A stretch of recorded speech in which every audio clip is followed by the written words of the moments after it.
Hey everyone, and welcome back to another video. So, we got to see more than I would have expected at the con, including a selection of new weapons and armor that players will be able to get, so I thought I would do a visual preview. A lot of that was kind of on the virtual ticket stream, so pulling out the screenshots from my virtual ticket and showing you makes good sense. Now, I've also found that some of the sub-race content is actually on the 7.3.2 client, so we're going to crack open the model viewer and give you a very early peek at what that might look like.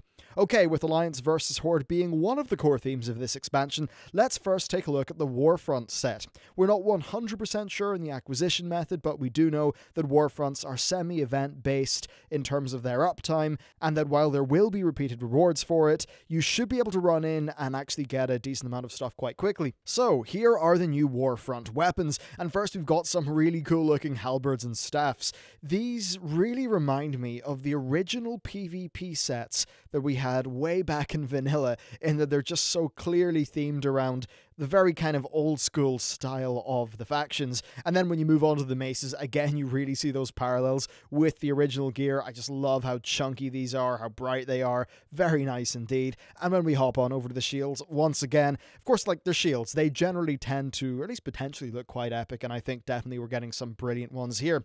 And as an aside there, it's really nice to see that we'll be swapping our gear, you know, in and out a bit more now that the artifacts are gone. At least that's assuming we get more than 6 base weapon skins per weapon this expansion. Now, as for the armor itself, well, yeah, damn, it's kind of amazing looking.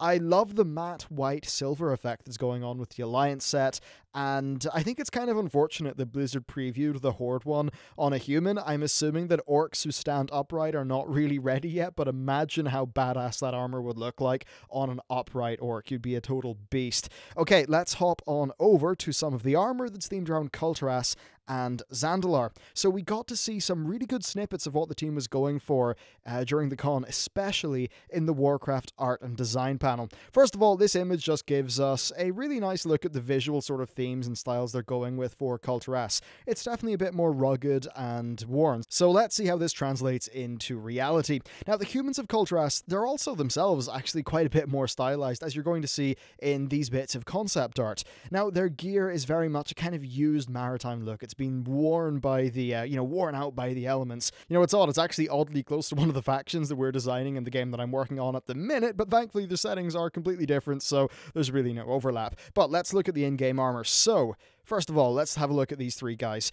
In the middle, we know that set is available to players because the Alliance characters on the show floor demo were wearing it. Now, I really love the other two sets, though, and I really, really hope we get them. Having a big overcoat, kind of like the one that Gen has been wearing recently, I think that would be great. And as much as these shoulders on it look silly, I really love the most recent Tier 20 Rogue set, so more options along those lines would be pretty wonderful. And as for that big green bit of armor, yeah, I think that is looking pretty damn good too. Okay, let's take a quick look at these Turin weapons. For the most part, pretty reasonable enough looking, a nice well done cutlass and all that. What I'm more interested in is that Assassin's Creed sort of looking like wrist blade that's going on. I'm assuming that's going to be a fist weapon, so I hope my monk will be able to use that without it, disappearing as soon as I enter combat. Now, normally I do like the more sort of crazy out there stuff with the colors and the armor, but I do actually like this Kulturas stuff.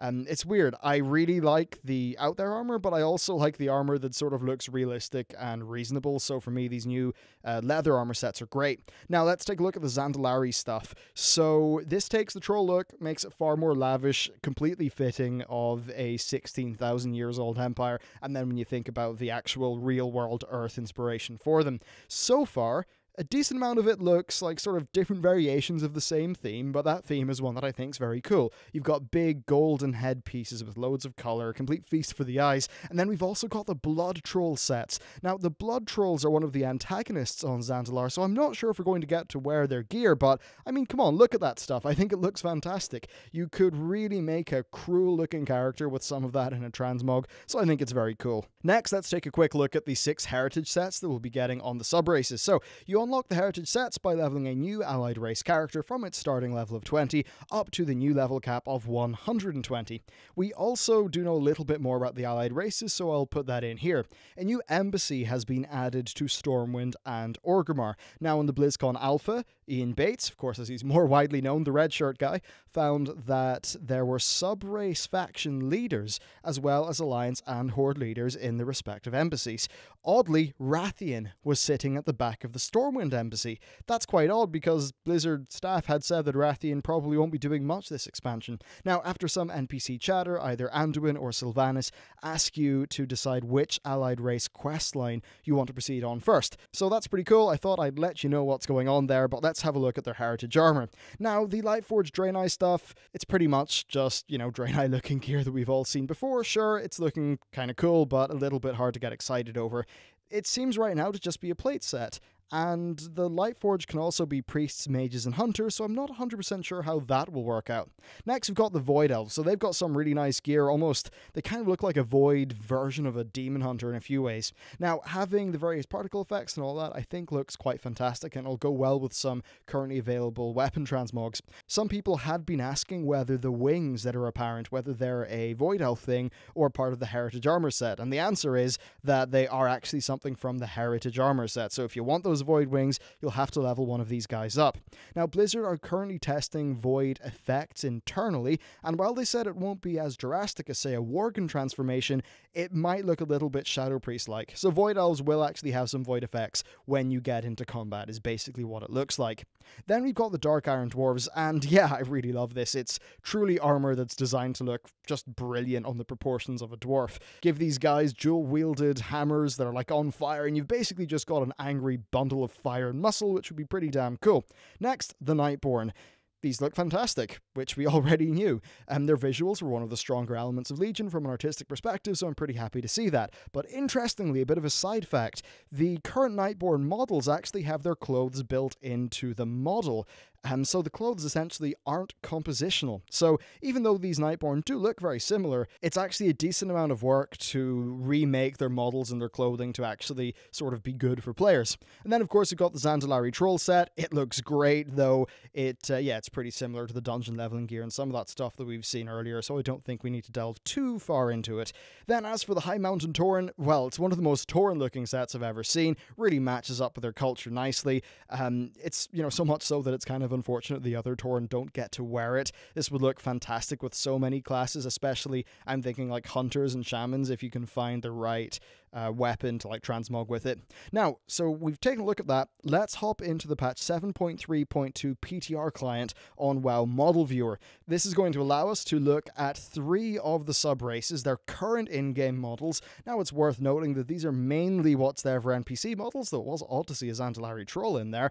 But what this does mean is a lot of the customizations, effects, that stuff, it is missing. So take this as an extremely early look at what these guys actually are. Okay, let's kick it off with the Lightforged, who I finally got to work. They were crashing the model viewer for quite a while. Main thing you'll notice is they've got new tattoos that are all light-ish, I suppose.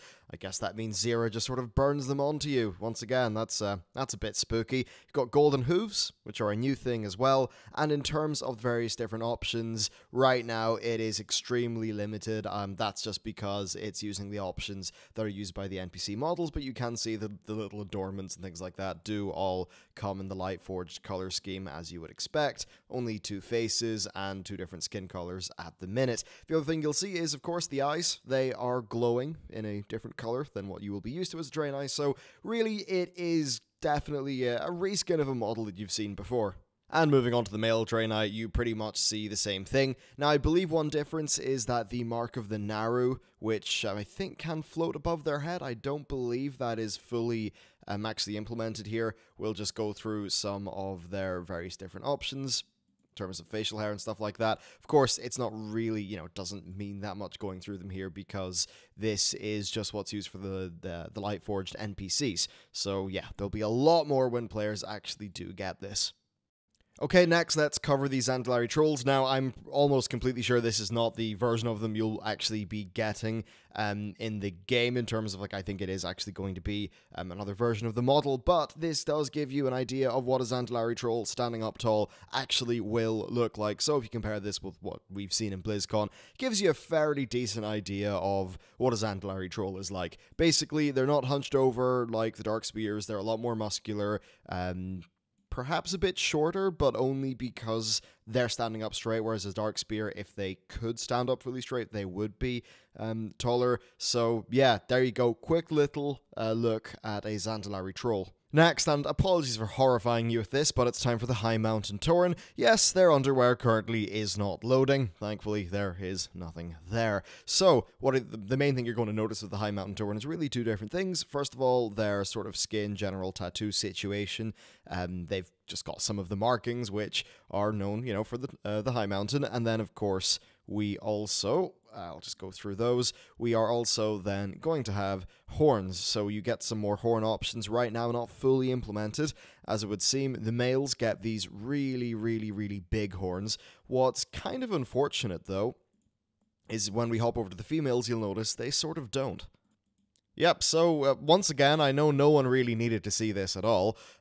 So yeah, same looking skin patterns, and if we go through the horns, right now, you know, we're a little bit, there we go. So this is onto so far, in terms of the new High Mountain looking horns, these are the only ones that I can actually see, and yeah, I don't know, I feel like they should really beef out the horns, and just, come on, model viewer, please, start showing the underwear, please. So there you go, a super early preview of what some of these guys are actually going to look like in-game once they're actually in your hands. So that's it for me, thank you very much for watching, and I will see you next time.